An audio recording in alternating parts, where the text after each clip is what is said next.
Steve, I'm not moving unless I find the perfect place to move to first. Well, hey, that's what we hear all the time. Should we buy first? Should we sell first? I'm going to go over the pitfalls of both because there is not a right way to do it. There is just risk, and there is two different types of risk. So I'm going to go over that very quickly here.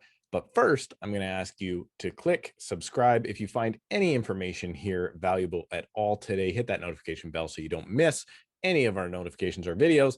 And also hit that like button because it really helps us get up through the YouTube algorithm. Okay, so nobody wants to move until they find the perfect house. But how can you go ahead and get that house if you haven't sold your house? Well, let's face it, right now in today's market and most markets, subject to sale is likely not going to work. Subject to sale means that you find a house, you offer on it, and then you ask the other person to wait while you sell your home. And here's why it doesn't work. If the market is hot, they likely have other good offers that don't have this condition in it. So why would they possibly accept your offer if they had to wait for you to sell your home? And if the market is slow, sure, they'll accept your offer, but now you have to sell in that same slow market. So you might actually be waiting forever for a sale that won't actually happen. So we all want to have subject to sale. It's very unlikely it's going to happen. It's not totally unlikely. We do tend to do 1 to 2 a year, but it's not very likely. So now let's look at the next two possible scenarios. So I want to secure my next home first. That's the most likely scenario that people say to us because they have a fear of not knowing where they're going to go. But with securing your next home first comes risk.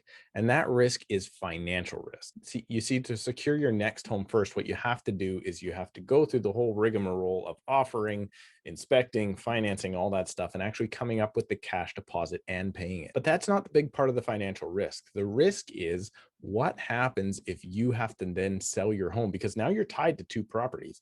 What happens if you have to sell your home for less than you originally thought that you would get for it? And unfortunately, in the marketplace, my experience shows me that most sellers do think their home is worth more than it actually is. So if you're budgeting on this high sale price, you may not actually be in a very good situation when you secure the next home because now you have to sell. And when you have to sell, you don't want that sale price to be less than what you had budgeted. So the only effective way to buy first and then sell is to work out your budget in such a way that you know the worst case scenarios on both ends. The other way to do it is to sell first. And this is likely the more natural progression. Most people cannot afford to own two homes at the exact same time. So therefore, you must sell your first home in order to get to the next home. But now you have the risk of not knowing where you're going. This fear of not knowing where you're going is the number one reason people choose not to move. It's not finances or anything else. It's just, I don't know where I'm going to go, so I'm not going to go. See, the natural progression is to get your house on the market, get it sold, know how much you have to spend, and then go out house hunting.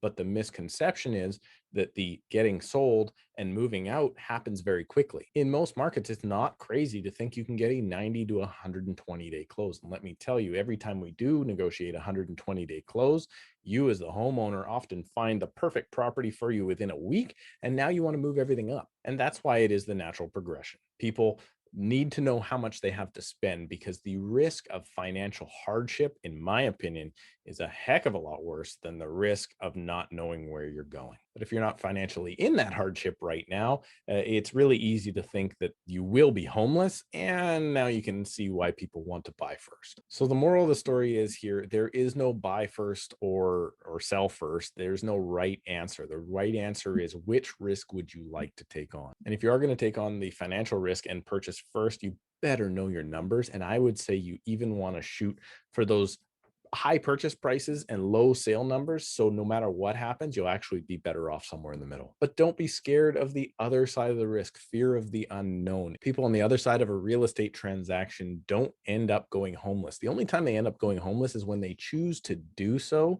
by not getting into the market because they think the market is going to crash. And then the market takes off and now they're completely out of the market and can't even afford the home that they just sold. It is important to note, though, that either of these strategies can actually be beneficial. Just recently, when we had the market shooting up, it was actually beneficial to buy first because the market prices were going up. So you bought, you secured a long close, and then by the time you actually sold 30 or 40 days later, your property was worth more. But in a declining market, it's actually the opposite.